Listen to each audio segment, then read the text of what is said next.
Muy bien. Bueno, bienvenidos y bienvenidas. Buenas tardes a todo el mundo. Segundo día de feria, 6 de la tarde.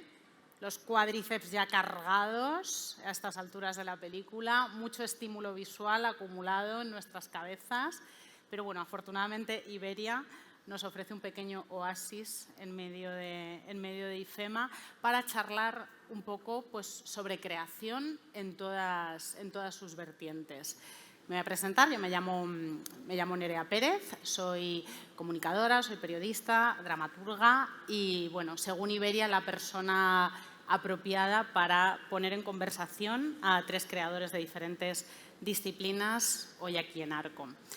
Arco es nuestra feria de arte contemporáneo, la más importante de nuestro país, y es, por lo tanto, un punto de encuentro teóricamente solo comercial entre galerías y coleccionistas. Pero no es solo eso, también es un núcleo vivo y la gente que estamos aquí en la feria, día tras día en este IFEMA, que nunca sabes si fueras de día o es de noche, pierdes la noción del tiempo, lo sabemos. Arco también es un lugar en el que, si te fijas un poco, puedes ver cómo el público general se sorprende, se emociona delante de obras, cómo les ves buscando en sus móviles a veces el nombre de un determinado artista o apuntándolo, ves a profesionales de un montón de países comentar entre ellos cómo les ha ido el año, cotillear a los artistas, hablar de sus procesos creativos, entrar en conversación, cotillear también a esas periodistas desesperadas buscando cuál es la polémica del año, a estudiantes de arte y a escuelas que serán sin duda los artistas y las artistas del futuro, paseando por la feria y viendo cómo será lo que se les viene por delante. Desde Iberia han querido recrear en este espacio y en esta charla este carácter de punto de encuentro vivo y estimulante que tiene Arco. Dentro de su labor de patrocinio cultural y artístico, con la iniciativa Talento a Bordo, que persigue apoyar y dar voz al talento español en todas sus manifestaciones: arte, música, deporte, gastronomía, moda. Porque, como reza el manifiesto, la declaración de intenciones de Talento a Bordo, para que el talento exista hace falta quien lo ponga a volar. Yo creo que para que el talento exista, el talento va a existir siempre, pero siempre hace falta alguien que, para que sobreviva, lo tiene que apoyar, y eso es lo que estamos viendo aquí y lo que queremos hacer esta tarde. En el Arco Lunch by Iberia inauguramos los encuentros Talento a Bordo, que son unas charlas entre exponentes de diferentes disciplinas artísticas, donde vamos a explorar las conexiones entre ellas. Ahora sí, voy a dar paso a nuestros participantes, no sin antes agradecer a Arco Madrid 2022 y a IFEMA la oportunidad que nos brindan. Voy a empezar por David Rodríguez Caballero, que está sentado en el centro. Es artista, escultor principalmente. David aprovecha todas las posibilidades expresivas del metal, lo trata casi como si fuera papel, desarrollando abstracciones geométricas. A quienes no conozcan a David, de primeras una obra suya, cuando se enfrentan a ella, les recordará a la papiroflexia. A quienes conocemos su obra, tenemos la fortuna de conocer su obra desde hace años, pues nos evoca más cosas porque le conocemos a él y conocemos sus inquietudes. Pues desde máscaras africanas hasta notas de música, hasta la danza, incluso. A veces la parte más emocionante de una escultura de David Rodríguez Caballero es la sombra que proyecta en la pared. Puede ser eso. Así se expande su obra en el mundo exterior. David, además, es uno de los representados de la Galería Marlborough. Yo también trabajo en la Galería Marlborough y por eso tengo la fortuna de conocerle. Eres un relevo generacional, esta es una galería clásica y la verdad es que se agradece, ¿no?, que haya talento fresco. En el extremo tenemos a Laura Ponte, supermodelo española, de las más internacionales, y además todo el mundo sabe que Laura Ponte es una persona creativamente muy inquieta. Tuviste tu propia marca de joyas, sigues siendo diseñadora de joyas, te gusta el diseño de moda y lo desarrollas ampliamente y además es algo que has hecho casi desde que eras una cría, ¿no? Siempre te ha gustado. Recuerdo haberte entrevistado hace años para Marie Claire, cuando empezaste a pintar, a hacer esos grandes cuadros de gran formato, medio abstractos, medio con flores, que eran una maravilla en tu estudio de Carabanchel, muy coloristas, muy bonitos. Y me acuerdo mucho de la pasión con la que tú hablabas de tus obsesiones. Estoy enfrascada en pero luego lo he empezado y luego lo dejo y luego ya volveré. Entonces, no sé, creo que tienes una pasión artística, te gusta rodearte de cosas bonitas, tienes un gran interés por el arte contemporáneo y me parece que es una voz muy, muy valiosa en este diálogo, además de una amiga. Agustín Fernández Mayo, escritor y físico, considerado un renovador de la literatura contemporánea en español, autor de Nocilla Dream, un libro tan transformador que hasta sirvió para acuñar el término de la generación nocilla.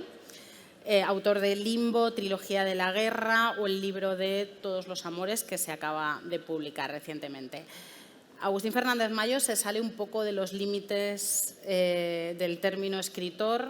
Eres un creador interesado por la conexión entre las artes y las ciencias, escribes narrativa, experimentas con poesía también, tocas la batería.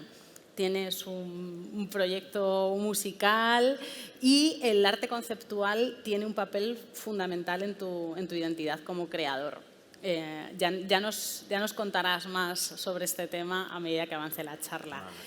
Vale. Bueno, para romper el hielo, David, quiero empezar contigo. Y luego contadme vosotros, ¿cómo ha sido la feria? ¿Habéis tenido la oportunidad de daros una vuelta? ¿Qué habéis visto que os haya interesado? Bueno, la feria, a los artistas generalmente no nos gusta nada. No os gusta nada la feria, vaya.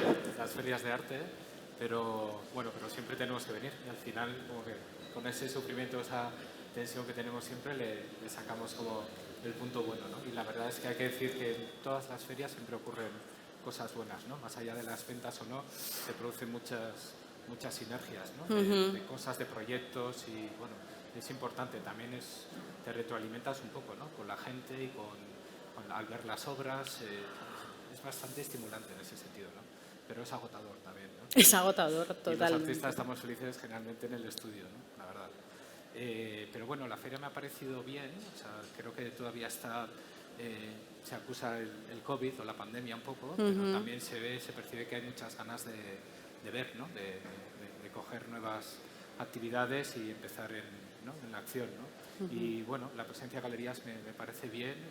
Yo creo que hay buen nivel y bueno, esperemos. La valoración también de las ferias generalmente un tanto por ciento es económica y yo creo que hasta que no acabe la feria no se puede decir, pero bueno, pero parece que hay bastante interés, ¿no? Bien. Agustín. Dime. ¿Has visto algo en la feria que te ha interesado? Sí. ¿Cómo vives Arco? Cuéntanos. Bueno, lo vivo como un espectador, algo que no soy del gremio, no soy del sector, como se dice hoy día retóricamente, ¿no? Entonces, al no ser del sector, pues vengo y soy un espectador, un aficionado que me voy fijando en una serie de cuestiones o no, siempre en función de mis intereses, pues muchas veces creativos, ¿no? A veces me fijo en detalles que otras personas a lo mejor no se fijan, porque a lo mejor me puede servir a mí para algo que estoy escribiendo, o me puedo fijar en el montaje de las luces o en un tornillo, en esta cosa del objeto encontrado, pero fuera de los propios stands. Y bueno, sí, en ocasiones suelo venir y es algo que me gusta ver cómo funciona. Me ha hecho mucha gracia lo que has dicho, David, de que a los autores no os gusta mucho lo de las ferias. No nos gusta. Porque a los escritores tampoco en general y escritoras nos gusta las ferias de libros, ¿no? En general, ¿no? Hay que ir, tal, pero el contacto con el público, claro, es una cosa muy, muy extraña, porque tú te haces escritor o escritora para estar en tu casa escribiendo, ¿no? Y enfrentarte a alguien es curioso, ¿no? Es la idea de que tú has decidido entrar en comunicación con el mundo a través de una interface que es un objeto llamado libro y ese es el intercambiador, no cara a cara, ¿no? Si no, pues te hubieras hecho pues actor o performance, pero no. Entonces, claro, a veces supongo que a los artistas plásticos os pasa igual, ¿no? Que dices, yo estoy en mi taller, claro, el mundo de la moda es totalmente diferente, supongo, pero claro, los escritores, me ha hecho mucha gracia esto porque a mí tampoco me gustan demasiado las ferias ni los... Claro, porque llega el momento de hacer el networking, es horroroso. Claro. Laura, tú que estás como a medio camino, porque eres un poco creadora, pero también eres muy asidua de Arco y yo siempre que te he visto disfrutar bastante. O sea, a ti te inspira, ahora que estamos aquí, lo que nos reúne aquí es como la conjunción de las artes, ¿encuentras cosas que te inspiren? Bueno, yo tengo la suerte, vengo acompañada de unos amigos que sí que son artistas y me hacen siempre una buena guía. Vengo también porque tengo un amigo, Pepe de la Mano, José de la Mano, que siempre le hago una visita y tiene siempre una obra súper interesante, hace un trabajo de investigación buenísimo. Y luego es verdad que hay que venir 2 veces, porque en la primera siempre hay alguien que te atrapa y te para y raca, exacto, y hablas mucho por aquí y por allá. O vienes con alguien de la mano y es verdad que siempre al final pues a él también le paran o a ella también la paran y hay que venir 2 veces. Hay que venir una como a echar un vistazo al ambiente y la primera impresión y luego si realmente quieres experimentar Arco yo creo que hay que venir solo y con un capucha. Y a ser posible de incógnito, eso te iba a decir. No de incógnito, quiero decir, sí, Claro. porque hay mucha gente que te encuentras que también es muy agradable porque es que compartes cosas que te gustan, ¿no? Sí, eso es lo que comentaba al principio, ¿no? Como que Arco al final es punto de encuentro vivo, eso es núcleo de intercambio al fin y al cabo. De lo que se supone que tenemos que hablar es de una cosa tan abstracta como el talento.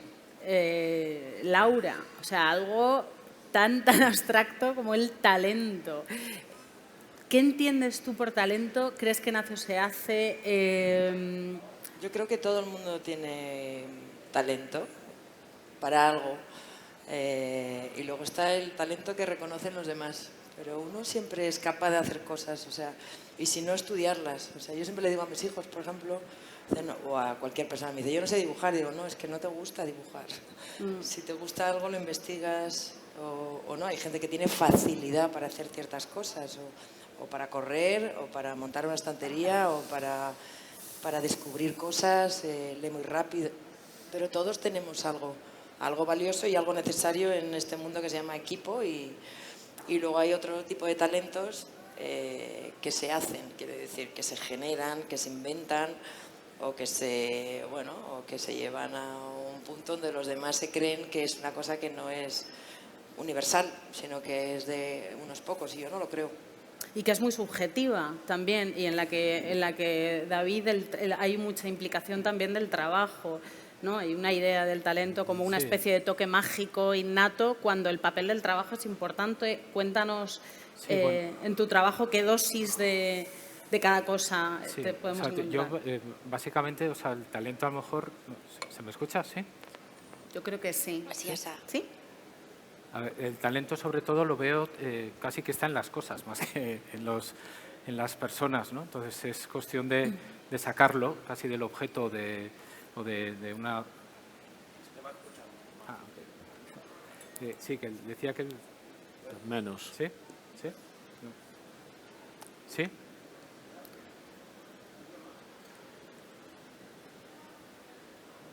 ¿Sí?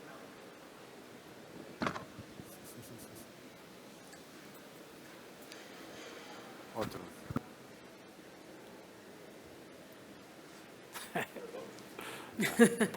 ¿Ahora? Sí. Cositas Ahora sí. técnicas. Sí, que decía que el talento sobre todo yo creo que está en las cosas, o en mi caso en los objetos o en determinados referentes del mundo y que es cuestión que está ahí, ¿no? Y que hay que sacarlo, ¿no? Más que una capacidad de la persona, creo que es una capacidad más casi de los objetos o de unas circunstancias o de algo exterior, ¿no? Y bueno, en mi caso, claro, o sea, mi trabajo es un trabajo muy de detalle y muy de constancia, de ir sacando todo incluso la concepción, el discurso del trabajo de la obra es un muy work in progress, ¿no? O sea, es algo que es muy procesual y de hecho no trabajo con una obra y la termino, sino que voy dando vueltas constantemente a lo mismo para ir sacando diferentes líneas, ir haciendo como una especie de ciclo, ¿no? Al final estoy como atrapado en una especie de círculo que se va moviendo, al final se va moviendo y va caminando, pero muy lentamente, ¿no? Entonces es como una revisión constante de todo, ¿no? Y bueno, y sí que pienso que la voluntad es muy importante y la insistencia o como el trabajo para que las cosas salgan y para sacar los talentos del mundo, ¿no? Los talentos del mundo. Sí, para sacarlo como de los objetos, descubrirlos, Claro. ¿no? Sí, sí, exactamente, ¿no? A lo mejor es una sensibilidad, ¿no? El talento, ¿no, Agustín? Bueno, claro, es una sensibilidad que se educa. Estoy totalmente estoy de acuerdo con lo que han comentado ellos, ¿no? Está muy bien esto, claro, tú no es que no sepas dibujar, o sea, cuando tú quieres hacer algo, terminas investigándolo. Y en esa investigación es en donde surge la oportunidad de descubrir algo, ¿no? En mi opinión, crear no es más que saber relacionar. En el momento en que tú sabes relacionar es que estás creando, ¿no? Eso es lo que es una metáfora en la literatura o en el arte o lo que sea. Es unir dos cosas que en principio estaban separadas para el resto del mundo. De repente llega alguien y encuentra una zona común a ambas y ha creado algo que no existía antes en el planeta Tierra, ¿no? O sea, eso es lo que es la metáfora como método de creación, y eso rige tanto para la moda como para la ciencia, por supuesto, como para la escultura, para el arte, para la literatura, ¿no? Entonces es esta idea de que el mundo no está construido allá afuera esperándonos. El mundo se construye y solo hay una forma de construir el mundo, que es con un lenguaje. Es lo único que tenemos los humanos. Puede ser lenguaje escrito, pictórico, textil, mímico, científico, da igual, pero son lenguajes. Bueno, pues el talento, tal como yo lo entiendo, es aprender a relacionar cosas, es decir, poner cosas en el mundo que antes no existían, imbricarlas para alumbrar algo que digas, pues claro, esto... Y que muchas veces parece que son como revelaciones, ¿no? Hay un momento que nunca puede ser espontáneo porque eso viene de un background, eso viene de una educación, pero de repente nos pasa que aparece algo que dices, pero si estaba ahí. Claro, eso no es por ciencia infusa, es porque tenemos un background, tenemos una educación, pero sin darnos cuenta, yo creo que nos dirigimos a un lugar sin darnos cuenta y de repente aparece, ¿no? Quiero decir con esto que el talento y la creación necesitan mucho trabajo previo, ¿no? Sí. Mucho trabajo previo y pero también muchas ganas y lo que decías tú, también mucha investigación. Claro, es como un proceso de sedimentación, ¿no? De alguna manera, claro, que está siempre calando, como, ¿no? Hasta que al final todo eso, de alguna manera, ¿no? Con una chispa o llámalo como quieras, o con un esto ocurre algo, ¿no? Y mana de todo eso, ¿no? Claro. No sé, en tu caso... La creación y yo. Es que en mi caso, bueno, pues un poco... Pero bueno, en tu caso o sea, en tu trabajo también hay muchísima intuición. Yo he aprendido, sí, o sea, no he ido a ningún sitio, ni he estudiado nada, ni retengo nada más que puras impresiones y es verdad, y luego trabajo, oficio y ya está. Hay cosas cuando pintaba que directamente empecé con un rotring y una regla y tenía, bueno, unas ganas de dibujar que no podía parar. Empecé haciendo cosas más, bueno, lo que te lleva una regla y un rotring, y de ahí fue, bueno, alimentándose el interés por lo fácil, porque yo soy una persona muy espontánea, no me gusta la preparación, pero luego sí que le dedico tiempo a las cosas, o sea, y en esa dedicación supongo va la profundidad a la que llego, ¿no? Y hasta dónde llego, en la dedicación y el tiempo y mi propia investigación, pero sin un estudio previo. O sea, yo nunca sé lo que voy a hacer. Nunca. Bueno, pero eso yo creo que es algo característico de la gente que sí. Creamos. Yo me levanto y nunca sé lo que voy a hacer. Yo estoy escribiendo un libro y no sé a dónde voy. Ni el próximo capítulo no tengo ni idea, o si es de poesía, por supuesto, ya que tampoco, ¿no? Entonces, claro, pero incluso en la novela o incluso en el ensayo voy uniendo cabos según cada día me voy recibiendo estímulos, pues, pero de todo, de la televisión, que la veo todo el día y me encanta lo bueno y lo malo, me parece que es todo fantástico, si lo reciclas, o de algo que lees. Quiero decirte que Yo cuando digo investigación tampoco me refiero a lo mejor un estudio previo, es que es estar como tener el ojo en modo poético, ¿no? Que de repente hay algo que te fijas y dices, aquí, ¿no? Esto es importante, ¿no? Esa espontaneidad, pero claro, es una espontaneidad que hay que ir trabajándola también, esa sensibilidad. Por lo menos yo hablo por mi caso, ¿no? Que hay que ir trabajándola un poco, hay que ir fijándose en las cosas, ¿no? Y a veces luego aparece, ¿no? Por lo menos en mi caso, no sé, ¿no? Agustina, y otra de esas palabras grandes cuando hablamos de creación, aparte de talento, que es la inspiración, y algo común a un montón de creadores que se escucha mucho, a artistas, a músicos, a escritores, es que quizás es un poco místico, pero realmente te lo dice mucha gente, fragmentos o chispas que te vienen ya casi construidos a la cabeza, ¿no? Esto de la inspiración. ¿Os sucede en vuestra...? Bueno, Laura, tú has dicho que te viene la inspiración y luego el trabajo es posterior. Yo no lo llamo inspiración. O sea, yo tengo ganas de hacer cosas y me pongo a hacerlas y me pasa a veces con muchos proyectos que no acabo de terminarlos porque sigo con ellos y desde un primer fondo saca otro fondo y sobre esa estructura puedo construir otra estructura y tiene que haber alguien que me diga, ya está. Hay muchos cuadros, por ejemplo, cuando pintaba, que los empezaba y se iban transformando y transformando y como no tenía un fin, porque yo no vendo mi pintura y no vivo de ella, simplemente era entretenimiento y casi era meditación. Había gente que me decía, no, digo, está sin hacer o está sin acabar y decía, no, ya está. Siempre me dicen, ya está, ya está, ya está. Y digo, y puede no estar nunca. Entonces, hay muchas maneras de trabajar. Yo cuando hago trajes de novia trabajo sobre un cuerpo que se mueve, que tiene un carácter y tiene unas limitaciones. Las limitaciones me las pone ella. Yo ayudo a una persona a crear. Ayudo y la llevo y la empujo o le cuento cosas o le hago ver cosas que ella no ve y ella me pone las limitaciones. Pero en mi caso, por ejemplo, con la pintura o cuando hacía joyas me pasaba lo mismo.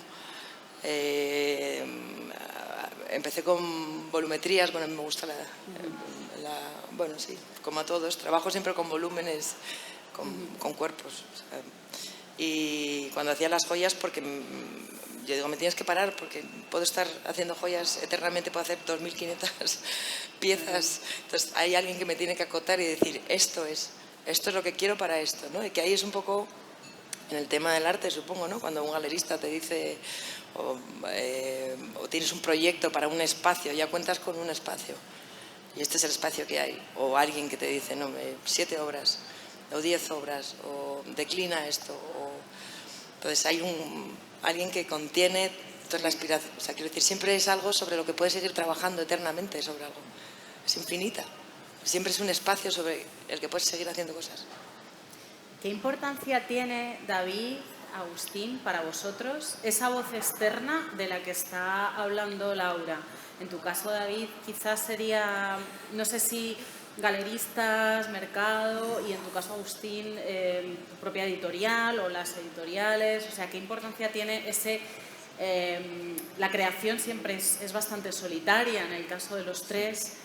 Y creo que el público general no sabe que en el trabajo creativo de los artistas también hay esas voces externas, esos ojos externos y esos equipos externos que ayudan a que las cosas, o incluso en el caso de empresas que hacen estos patrocinios, ¿no? Ahí estamos rodeados de unas estructuras. ¿Qué papel tienen? ¿Quiénes son esas estructuras que os acompañan y qué papel tienen en vuestra creación? Bueno, hay dos, en el caso, por ejemplo, del arte, yo creo que hay dos.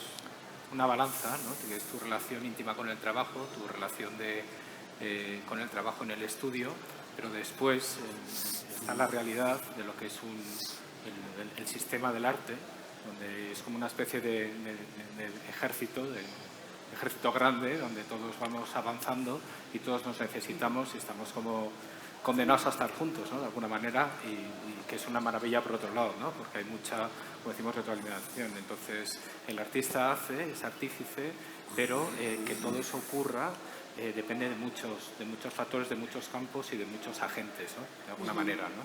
Entonces, actualmente, por ejemplo, desde la escultura, que es mi campo, el nivel, por ejemplo, de la producción es un es un punto muy importante donde tú, si no tienes proyectos, no puedes desarrollar. O sea, la idea del artista que está en un pequeño estudio haciendo acuarelas o libretas o dibujos, pues sí, o sea, es una parte, en mi caso yo lo hago mucho, pero es una parte como de calentamiento para que me lleva después a las obras, pero si no tuviera todos esos factores externos, no podría completarme y convertirme en escultor.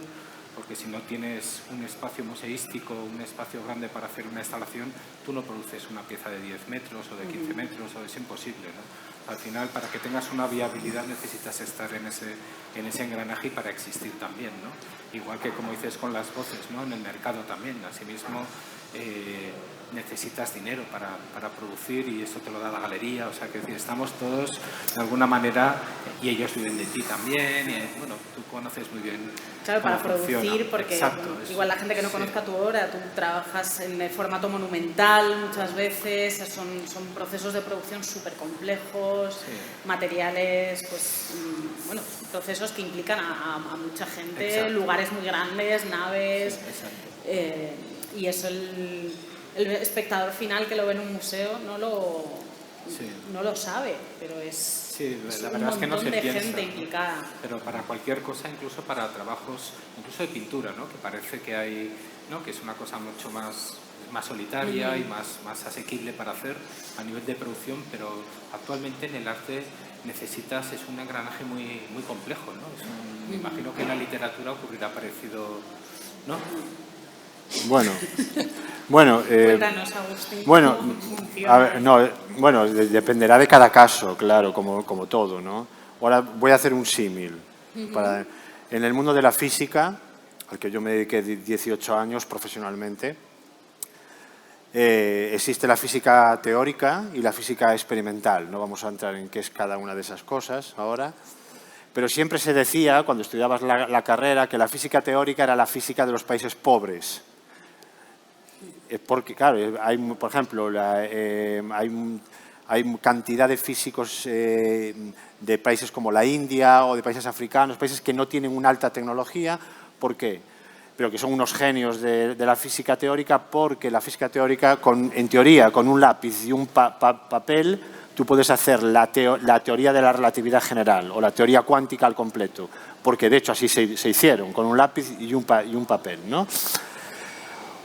¿Por qué? Porque no necesita recursos. Bueno, pues un poco a la escritura le pasa un poco así, ¿no? En general, quienes escribimos no necesitamos una infraestructura para realizar nuestro trabajo hasta que luego, una vez el libro lo entregas a la editorial, ahí sí que, por supuesto, se pone en marcha toda una maquinaria editorial, ¿no?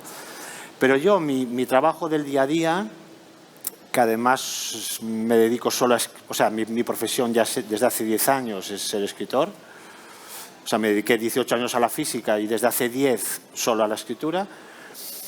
Bueno, pues la verdad es que es levantarme y esperar. O sea, tener estímulos del mundo, ver la televisión, leer, hablar con la gente, olvidarme muchas veces de que soy escritor. Por supuesto, jamás sentarme a escribir pensando, ahora eres escritor, porque entonces no escribes nada, te bloqueas, y como si parece una responsabilidad. Tiene que fluir de una manera totalmente diferente y de repente aparecen lo que decíamos, ideas, cosas de un background que tienes ahí y dices, qué bueno esto, claro, lo voy a hacer aquí. Entonces, en mi caso, no hay una infraestructura detrás en el sentido del día a día, de un trabajo, ni tengo asistentes, ni ese tipo de cosas, como puede ser en la moda, por supuesto, o en el arte y especialmente en la escultura, claro, que tenéis que tener naves donde hacer todo. Yo si tuviera que tener eso, me muero, vamos. Yo lo que quiero es levantarme a la hora que yo quiero y estar solo y que me dejen. Pero sí soy eso, sí siempre estoy escribiendo, que es lo importante, pero mentalmente. O sea, yo no paro de escribir nunca. Y estoy aquí, estoy relacionando cosas. Os he visto ya un par de cosas que digo, qué bueno esto, para algo que estoy... O sea, siempre mi cabeza está en modo poesía, que es el modo de crear lo que decíamos antes, relaciones entre cosas que antes no existían, ¿no? O sea, relaciones que antes no existían. Para eso yo no necesito una gran infraestructura empresarial. Eso sí, cuando ya entregas una novela a la editorial y te la aceptan, tu trabajo está hecho. Y ahí se pone en marcha una maquinaria editorial que tú ya no controlas para nada, ¿no? bueno, la controlas relativamente. Tomas decisiones de cómo será la portada o una serie de cosas, pero bueno, eso ya va por otros canales, ¿no? ¿Estáis vosotros también en modo, como dice Agustín, en modo poesía siempre? O sea, ¿siempre estáis en modo creación? ¿Siempre está esa alerta activada en vuestras cabezas, David, Laura?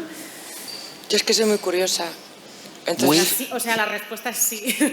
Perdona, ¿qué has dicho que eres muy? curiosa. Bueno, pero es que Todo es el eso, rato. claro, la curiosidad Sí, y es un poco eso, hiperactiva. claro. Bueno, es que a los hiperactivos nos va muy bien esto todo. Por los que dormimos 5 horas solo estás siempre dándole, ¿no?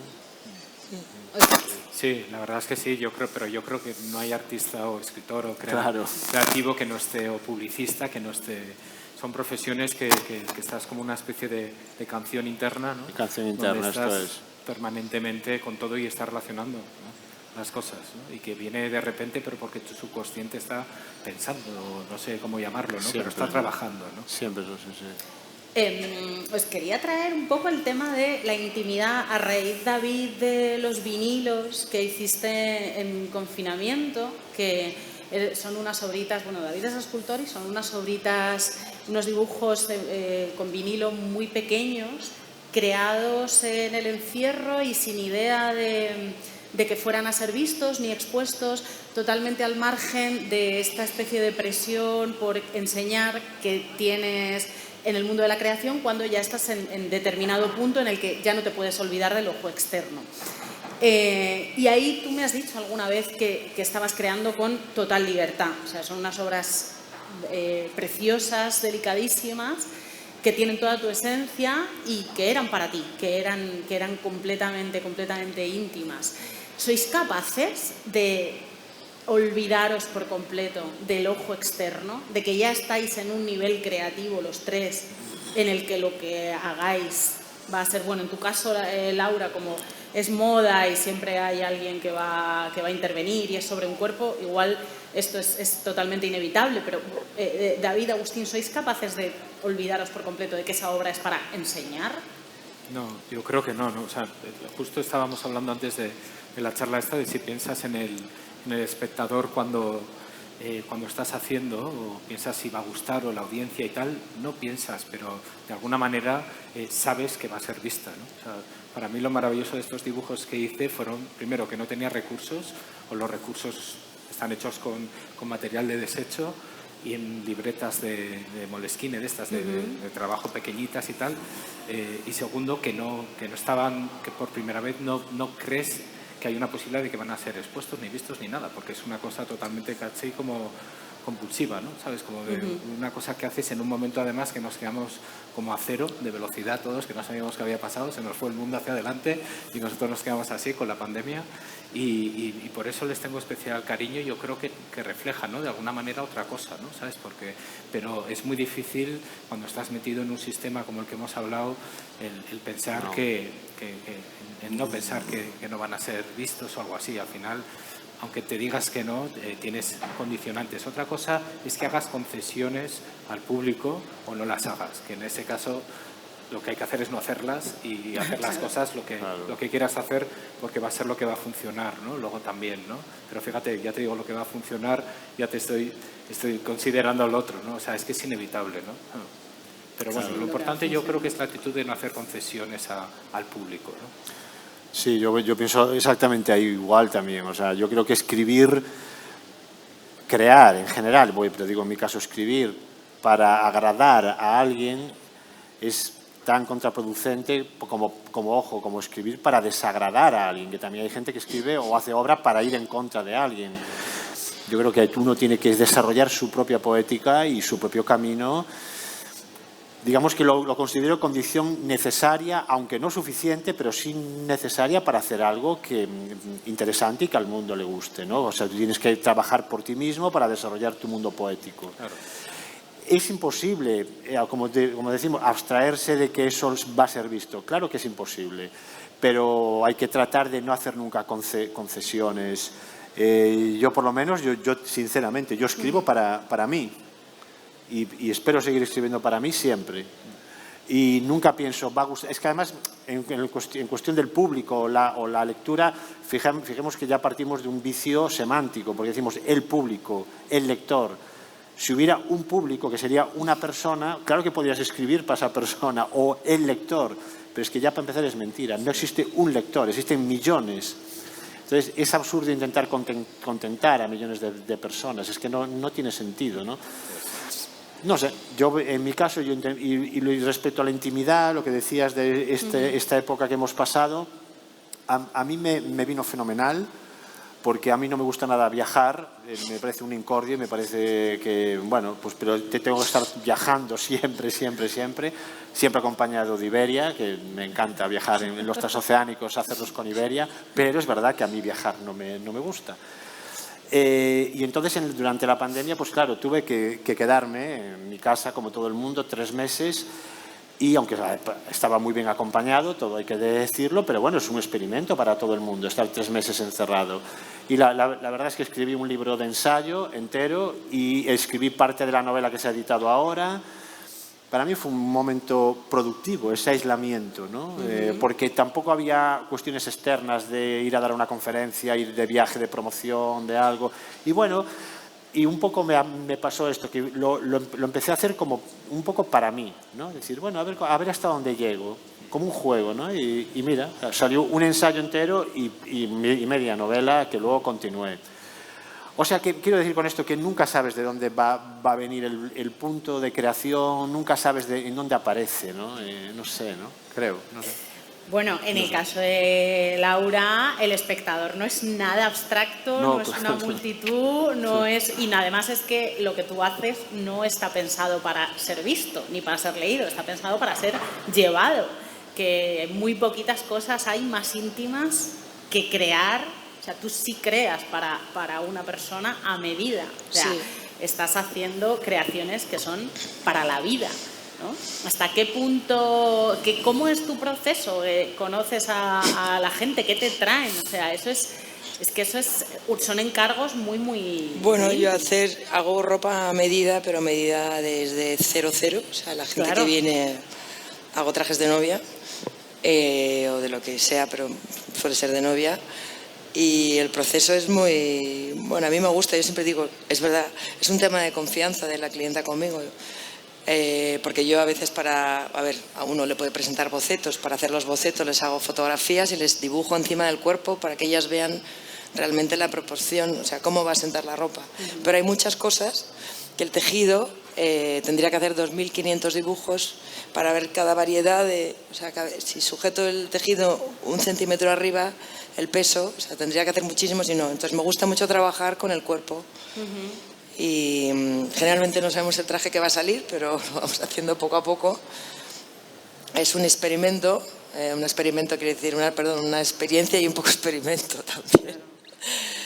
Y trabajo sobre el cuerpo, veo la estructura, lo que intento siempre es estilizar, siempre llamo embellecer, pero es estilizar, proporcionar, que no se quede un tronco pequeño. Primero la proporción y luego dentro de esa proporción hay gente que intento pues que estén equilibrados, que no se vean los brazos cortos, o sea que dentro de cada cuerpo hay cuerpos de todo tipo. ¿Y tú trabajas sobre busco las cuerpo? Líneas que creo que la van a proporcionar, donde la proporción es perfecta y luego una vez depende también del carácter y de muchas cosas, de cómo se mueva, puedo empezar a desproporcionar. Claro. Pero primero lo que hago es ver eso, como digo, mi vertical y que todo funcione. Y eso es como hacer pequeñas esculturas en movimiento. Hay muchas cosas que es verdad que el público de las novias pues no entiende. Yo siempre digo que está todo hecho, o sea que no hay nada que sea nuevo ni hay muy poca cultura de moda, es verdad. Y la gente me dice que es moderna una manga que se hacía en el 18. Digo, pero bueno, sí, es un trabajo muy bonito porque no es solo el cuerpo y la morfología del cuerpo, sino el carácter. Equilibrar todo el rato, ¿no? Hay gente pues que se mueve mucho, más bueno, más alegre, a la que... Exacto, y luego hay una condición, que hay muchas condiciones. Yo digo, bueno, hay gente que se casa por la iglesia y ahí pues la gente quiere llegar con cierto empaque y yo siempre digo, vale, pero no te olvides que luego eres una chica joven que quiere bailar y estar guapa y fresca. Entonces toda esa transición Es muy agradable. O sea, es muy agradable e intento hacer cosas. Lo que pasa es que luego hay gente que no entiende y dice esto porque está suelto. Y digo, pues precisamente este pliegue suelto es lo que le hace gracia, lo que le da movimiento a todo el lateral. O no, así. Aprendo muchísimo.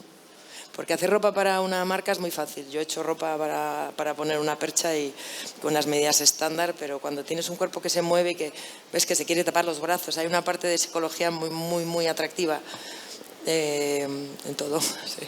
Claro, es que a lo mejor la creación para una marca es más lo que estaban diciendo David y Agustín, ¿no? Que es el público como algo abstracto, desconocido. Tu campo es exactamente lo contrario. O sea, es una sola persona que va a vivir tu creación. O sea, es su creación. Yo le ayudo.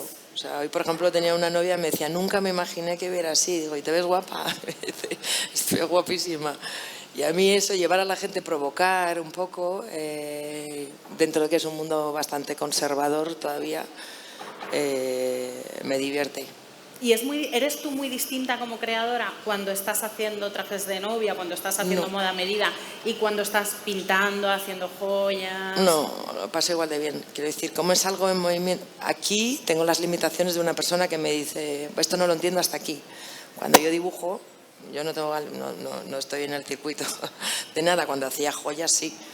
Sí que tenía, pues hay que hacer 7 piezas y hay que pensar un poco, pues, dónde vamos a vender esas piezas, aunque muchas veces pues, se equivocan. Mi socio, por ejemplo, con las joyas me decía, no las vamos a vender en España. Yo tenía razón, porque el público de aquí no las va a entender. Nos va a costar esto, o sea, quiero decir, es verdad que yo todo lo que hago tengo que saber cómo desarrollarlo. A mí no me gusta coser, pero sé cómo coserlo. O cualquier cosa. Cuando hacía joyas, la primera colección que hice era muy básica porque yo tenía que poder explicar, o sea, crear por crear, dibujar se puede hacer todo, pero luego hay que sostenerlo, se tiene que quedar, rotarlas, sobre todo en piezas que el cuerpo se mueve. Pues, has hablado de que, decías, en España no se va a vender, o sea, conoces más o menos el mercado. No se va a vender como tú esperas, o sea, esto no va a ser tous. Porque no, y yo no quería hacer algo que no podía defender. O sea, yo digo, si hago algo es que yo lo puedo defender y me lo puedo poner. Puedo hacer cosas que no me gustan, pero no las puedo defender. Creo que, sobre todo David y Laura, conocéis bastante el mercado en vuestros campos internacional. ¿Qué pensáis del talento español? ¿Está suficientemente valorado fuera? ¿No? David. Bueno, yo creo que hay mucho talento en España. Lo que yo creo que tenemos problemas con el manejo de las cosas. Gestión. ¿No? La gestión, sí, exacto. Creo que ahí está nuestro gap, ¿sabes? Tenemos ahí un problema, yo creo, que no lo manejamos bien. Yo creo que hay mucha capacidad, pero no hay capacidad buena de gestión, ¿sabes? Entonces, en ese sentido, por ejemplo, para mí en mi experiencia americana, por ejemplo, ha sido muy, muy importante a nivel de gestión, de cómo te cambia tu visión y cómo comprendes de alguna manera, de otra manera, y es que aparte eso es como adictivo. Cuando empieza a funcionar mejor, más quieres estar haciéndolo de otra manera y todo es positivo, ¿no? Pero creo que en España hay mucho talento y bueno, de hecho la historia, si revisas, está llena de talento, ¿no? Español, yo creo, ¿no? Entonces, pero falta un poco, yo creo que el ser fuertes en el expandir, ¿no? Todo eso. Laura, tú también has... Yo sí creo que hay, y lo que es verdad, a ver, el tema del apoyo, yo no tengo tanta idea a nivel institucional, pero sí que conozco, bueno, nuevas fórmulas de gente, por ejemplo, que está haciendo, bueno, asociaciones o, bueno, centros donde se mueven independientemente. Por ejemplo, Casa Banchel es un sitio es un espacio, por ejemplo, donde hay residencias de artistas y hay una comunidad muy interesante, y todo esto, por ejemplo, en Carabanchel están todas las naves estas de, bueno, Porto, Malafama, y se crean comunidades que se apoyan entre ellas, que se mueven, que generan noticia, y eso está funcionando muy bien, creo, ahora. O sea, no podemos esperar todo el rato que venga a sacarnos, ¿no? Hay que también, bueno, tenemos autonomía, ¿no? Suficiente como para... Y no sé, creo que se están gestando cosas interesantes. ¿Qué piensas, Agustín? ¿Crees que el talento español está suficientemente valorado? Bueno, antes me quería comentar una cosa que ha salido varias veces que me parece muy, muy interesante, que hablando de los límites de la creación, de qué tenemos alrededor, creo que hay algo que es importante, que es que, como se suele decir, la poesía siempre trabaja contra algo. Es una forma de decir que si no hay algo que acote tu campo de acción, te pierdes. Es como como lava que crece sin forma, ¿no? Por eso es importante que uno se ponga también esas cotas, que antes tú lo comentabas. Yo cuando dibujo da igual porque me puedo ir a donde quiero, pero sin embargo cuando hago trajes de novia no. Esos cotas... Claro, en mi caso, como no hay nadie que me ponga ninguna cota, puedo entregar un libro cuando yo quiera y tal, me las tengo que poner yo mismo, pero me las tengo que poner yo mismo también, esas acotaciones. Pero creo que esto es importante, ¿no? Que siempre hay que poner algo que cerque el talento, porque si no hay una dialéctica, entonces no avanza. Y respecto a si el talento está bien... Bueno, en concreto en las letras, en literatura, creo que sí, que en España hay un talento increíble en cuanto a talento literario, ¿no? A lo mejor... Y luego hay otra clase de talentos que creo que hay mucho, pero coincido un poco con David con que a veces falta infraestructura, como puede ser el talento científico. Hay mucho talento científico, pero falta una infraestructura realmente seria y sólida para eso. Pero como decía antes, como para escribir no hace falta infraestructura más que, bueno, editoriales sí, pero para escribir, para sacar tu talento, ¿no? Pues hay mucho talento literario y yo creo que es, bueno, tanto en España como en Latinoamérica, en general, pero en España en concreto hay mucho, sí. Y bueno, perdona, y contestando a tu pregunta en concreto, y creo que sí que está muy valorado fuera. Sí. Está muy valorado. Yo viajo por todo el mundo presentando mis novelas, las traducciones, que está a 10 idiomas traducido, y veo cómo valoran no solo mi obra, sino la literatura española, ¿no? O sea que me parece percibir que sí, que está bien valorada la literatura. Bueno, entramos en los viajes, que estamos en Iberia. Sé que no te encanta viajar, Agustín, pero viajas. Sí, claro, sí. Y te confrontas con ese mundo exterior. ¿Qué lugares o sea, pueden ser lugares físicos, pero también pueden ser lugares culturales? Hablábamos de las influencias de las máscaras africanas, por ejemplo. ¿Qué lugares están presentes en vuestra obra, Agustín? ¿Qué lugares están presentes en tu obra? ¿Qué lugares te marcan? ¿Qué lugares externos? Pues, bueno, si hablamos de lugares físicos, vamos a decirlo así, a mí claramente me ha marcado los Estados Unidos, que es un país que conozco bastante, porque he atravesado en coche el país varias veces, lo he conocido, he estado en muchas... Y partes de Latinoamérica, sobre todo la cultura mexicana, las culturas sincréticas, las culturas que mezclan lo prehispánico con lo occidental, yo creo que hacen un arte muy raro y muy atractivo. Eso me ha influido mucho en mi literatura. Y también, sobre todo, como tú decías al principio, el arte conceptual norteamericano de los años 60, 70, Robert Smithson, el land art, Bruce Nauman, o sea, todo ese mundo del arte conceptual está en mi literatura desde mi primera obra. Y con esto acabo, porque si no podría estar hablando horas porque es un tema que me apasiona. Y digo que tiene su lógica, porque si nos fijamos, el arte conceptual es el menos matérico, lógicamente, y es lo que más se aproxima a la escritura, que la escritura es algo que no es matérico. En verdad, la escritura es un álgebra, una combinatoria de signos, ¿no? Bueno, y el arte conceptual, pues, o sea, no es material. Entonces, por eso el arte conceptual y la literatura se suelen llevar bien, y por eso yo creo que me ha influido, ¿no? A un nivel de, bueno, pues no sé, de ideas o de, no sé. Sí, siempre lo mencionas, es sorprendente porque te he leído un montón de entrevistas y siempre mencionas el arte conceptual. En Estados Unidos he ido a ver las piezas de Robert Smithson a Nevada, al desierto de Nevada. Bueno, en fin, el arte conceptual me interesa muchísimo, ¿no? Bueno, no sé. Bueno, y he dedicado muchos libros de ensayo a teorizar acerca del arte conceptual y la literatura conceptual, etcétera. Bueno, muchos, 2 o 3, pero que me han llevado mucho tiempo escribirlos, o sea que muchos años, ¿no? Sí, bueno, es algo que me interesa, no sé. Sí, bueno, yo en mi caso, a nivel de punto geográfico, ha sido Nueva York. O sea, yo he estado caballo entre Nueva York y España, y sobre todo he estado viviendo como atrapado en dos puntos. Y todo, hasta mi sistema de producción a nivel de la escultura y tal, se hacía parte allí, en Nueva York. Luego se venía aquí y se hacía todo el tema de fábrica y de producción ya física. Entonces a mí me ha marcado mucho Nueva York, claro. O sea, la verdad es que es una ciudad que nunca había deseado ir a Nueva York, jamás, pero no sé por qué.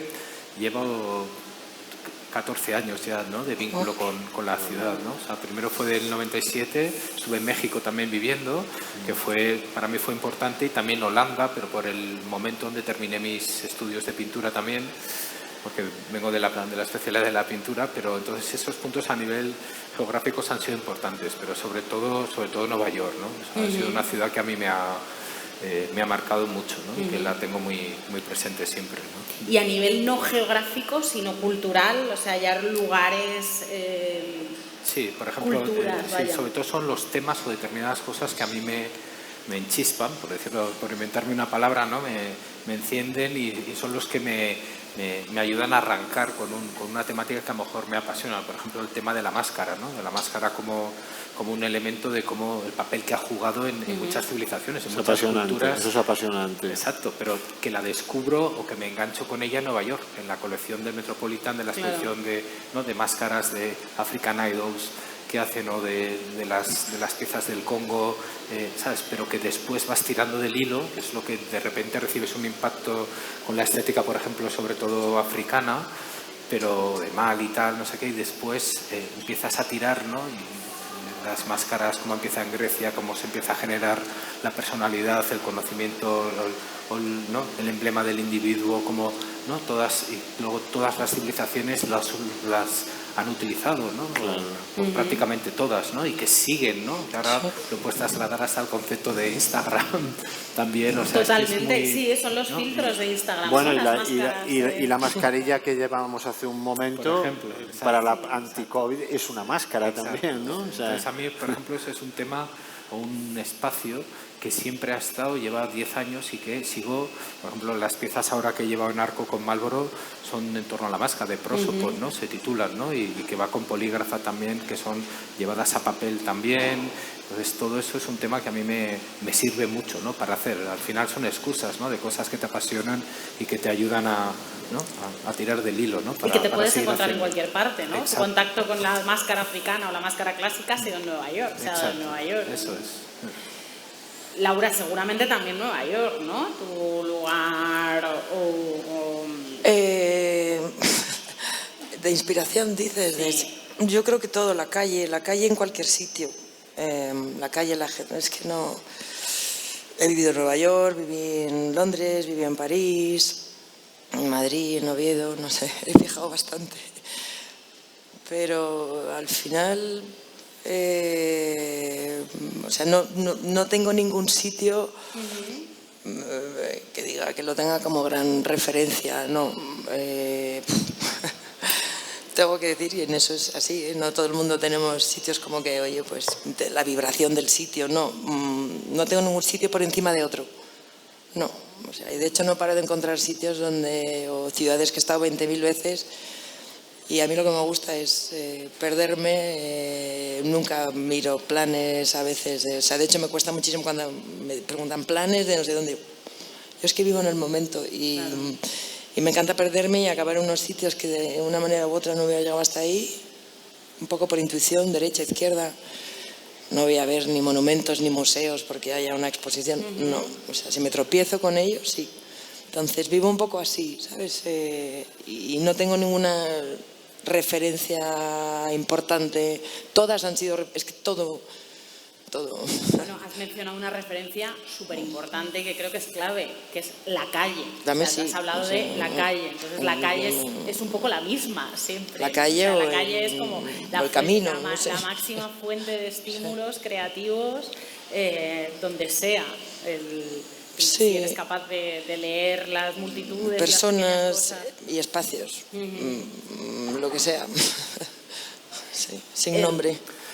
Bueno, yo hay un lugar que ahora que por ejemplo, por decir un lugar abstracto, me estoy acordando ahora que hablas de la calle, a mí algo que me inspira muchísimo son los aeropuertos. Otro no lugar, como la calle. No lugar, claro. En los aeropuertos he escrito medios libros, estas horas, me encantan los aeropuertos, creo que es el lugar donde me quedaría a vivir, en las terminales, ¿no? Y he escrito mucho, y en los vuelos he escrito mucho. O sea, los vuelos transoceánicos he pensado ideas, he hecho vídeos para piezas que cuelgo. El mundo, o sea, el mundo del aeropuerto y el mundo del viaje, el viaje en avión, es un lugar que a mí un no lugar en donde parece que puede ocurrir todo, que me parece fantástico, ¿no? Me acabo de acordar ahora que hablábamos también de calle, de lugares, pues los aeropuertos. ¿Os pasa eso también con los aeropuertos? Sí. Totalmente. Sí, Totalmente. Yo voy 4 horas antes a un vuelo transoceánico, me pongo en la sala y empiezo a hacer cosas y totalmente. Miras, sí. Es que además es que entras como en otro registro de todo porque o sea, Internet juega otro papel, todo, ¿no? O sea, es como una especie de relajo, ¿no? Y son salas, yo me fijo mucho en lo que lleva puesto la gente y en los lugares, no sé qué haces de repente esa escala en Abu Dhabi rarísima. ¿A dónde irán? ¿Dónde van? Irán? Todos los días, a cualquier hora, hay gente moviéndose, eso me fascina. Sí, me encanta. Sí, son muy estimulantes los aeropuertos, es verdad, son muy estimulantes los aeropuertos. Para mí, sí. Es verdad. Estamos en Iberia, o sea, esto magnífico. Pero no lo he sacado a propósito esto, ¿eh? No está preparado. Pues lo parece. No, para nada, es que me he acordado ahora. Absolutamente ejemplar, lo tengo que decir. Pues fantástico. Ahora podré tener vuelos gratis, a lo mejor. Pero... No, es broma. Es broma. Bueno, veníamos a hablar de la conjunción de las artes y vuestros perfiles. Agustín, tú eres escritor y físico. David, la danza, la música están muy presentes en tu obra. Laura, haces joyas, moda.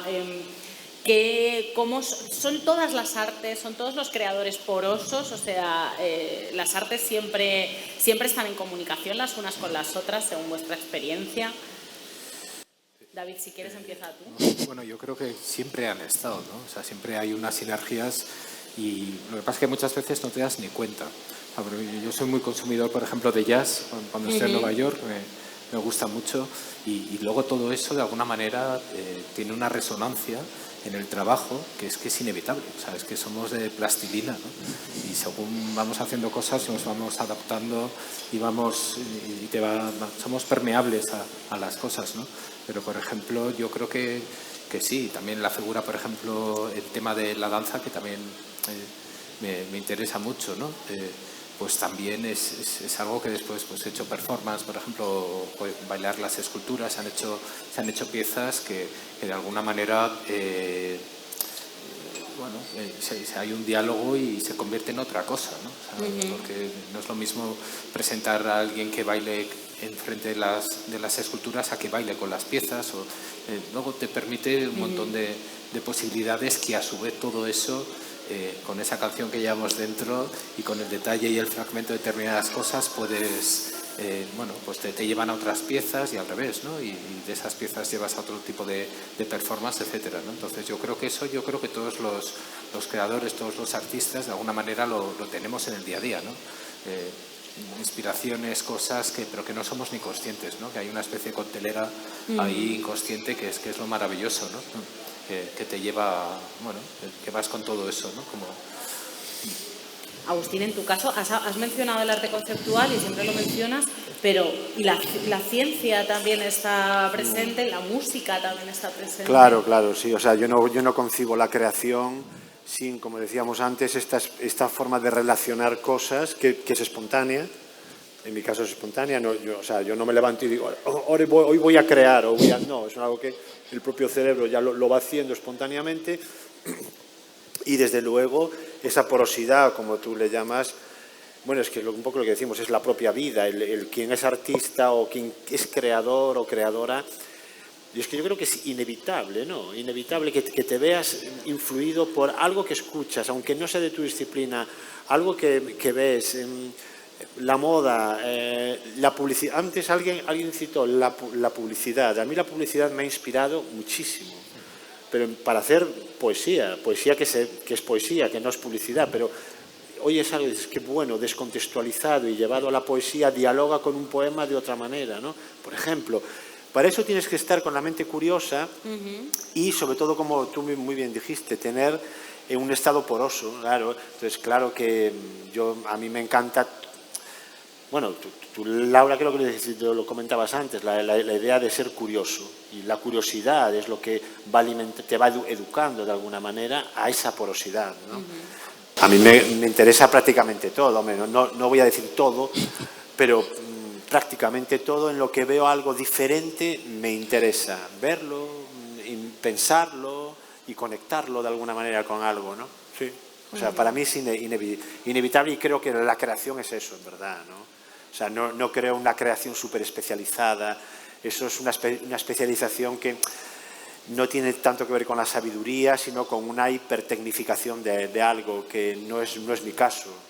Yo creo que tampoco hago nada bien, por decirlo de alguna manera. Bueno, pero hago muchas cosas a medias, pero que van ahí funcionando, ¿no? ¿Sabes? Laura, ¿a ti te queda algo por explorar? ¿Te está empezando a entrar el gusanillo de cosas? Porque has tocado ya unos cuantos pasos. Yo necesito un poco de orden.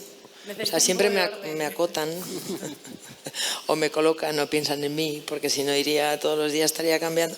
No cambiando, pero todo lo que me proponen, tú sabes, a todo digo que sí. Sí, muy entusiasta, muy curiosa y muy entusiasta. Bueno, es que me quedan muchas cosas por ver y aprender, y como nunca sé, yo desde pequeña nunca he sabido realmente qué es lo que quiero hacer. Entonces voy haciendo y voy curioseando. También es verdad que me lo puedo permitir, y eso es, quiero decir, he podido explorar, hacer joyas y estrellarme con las joyas, no con las joyas porque fueron bien, pero bueno, en el proyecto. He podido estar un tiempo pintando y tomarme tiempo para las cosas, que eso también es un privilegio, ¿no? Pero sí, yo todo lo que me proponen, lo que creo, bueno, el proyecto, ahora estoy con un tema de un tejido de lana merino y de transhumancia, y me ha parecido interesante, y me preguntaron, y ya no es que estoy de consultora, porque lo estoy haciendo porque me ha interesado el proyecto. Estoy aprendiendo un montón de telares y de, en fin, investigación. Sí. Y entonces, para mí, yo siempre digo que hago un máster. Es como hacerse un máster detrás de otro. Claro. Aprendo haciendo. Y no tengo ni idea. He hecho de todo. He hecho hasta stands. Porque un día dije, ¿quién hace los stands? Y dice, alguien de aquí del equipo. Y digo, ¿os importa? Y así aprendo a hacer stands. Estuve 3 años haciendo stands. Sí, sí. Todo lo que pueda. Tienes gran habilidad para conectar unas cosas con otras y gran predisposición. Me olvido de todo. O sea, luego no tengo memoria, o sea, ninguna. Ni memoria, o sea, no tengo datos, no puedo dar ni un dato. Ni un dato. No, me has avisado de esto antes de la charla, que no te pidieran ni datos, ni nombres, ni nada por el estilo. Nada. Como ves, hemos hablado solamente de impresiones. De impresiones y de la experiencia de cada uno de vosotros. No sé si os ha quedado algo en el tintero que os apetezca comentar, contestaros entre vosotros. No, yo solo quizá que acabo de editar un libro, ¿sí?, que se llama El libro de todos los amores, y que lo podéis adquirir, y que es un libro maravilloso. Y que no es un libro, importantísimo, no es un libro posapocalíptico, al revés. Es, no. Es una nueva humanidad. Es la fundación de un nuevo mundo, y que además está ambientado en parte en la Bienal de Arte de Venecia. O sea, que pega con... Qué apropiado. Esa que yo venía a hablar de mi libro. No, pero ya de paso que vengo... Está bien, la pura verdad es que lo tenía en la biografía, pero se pasó. Pues muchísimas gracias a los tres por compartir vuestra experiencia como creadores aquí con nosotras. Gracias a Iberia por propiciar este encuentro tan maravilloso, que esperamos que sea el primero de muchos encuentros de talento a bordo, que esto se convierta en una tradición y que se pongan en conversación muchos creadores, muchas creadoras de muchas disciplinas diferentes. Y gracias a vosotros por escuchar y a la gente que está en el streaming también. Muchas gracias a ti. Gracias. Gracias. Vale.